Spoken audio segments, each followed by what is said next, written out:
President Biden heading to Florida, where he's going to be focusing on the most contentious portions of his State of the Union address, lowering health care costs for all Americans and protecting Social Security and Medicare. ABC's Ike Ejiochi is in Washington with more. President Biden touching down in Tampa, Florida today, taking his message on Social Security and Medicare during his second State of the Union address direct to the American people. Folks on fixed incomes relying on Social Security and Medicare to get by.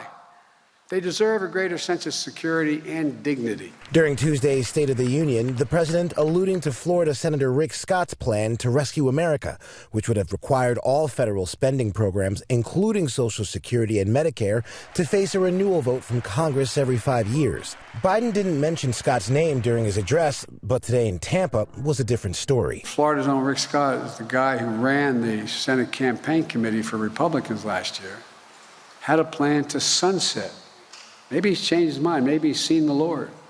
But hours before Biden's trip Thursday morning, Senator Scott on CNN denying he ever planned to cut the two popular programs. I am not for cutting Social Security and Medicare. We've got to preserve those benefits. House Republicans have proposed repealing the Inflation Reduction Act, including its health care provisions that lower health insurance premiums, shrink the costs of prescription drugs, even eliminate taxes on big pharma. Make no mistake about it.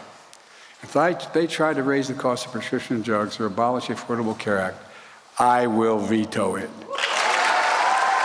Biden's campaign-style speeches come as he seems to be laying the groundwork for a 2024 re-election campaign announcement. Florida, once seen as a purple state, is now firmly red, though the president clearly feels voters will be receptive to his message. Biden and his cabinet members are expected to visit over a dozen states by the end of the week, bringing his message from the State of the Union directly to the American people. Ike Ejiochi, ABC News, Washington.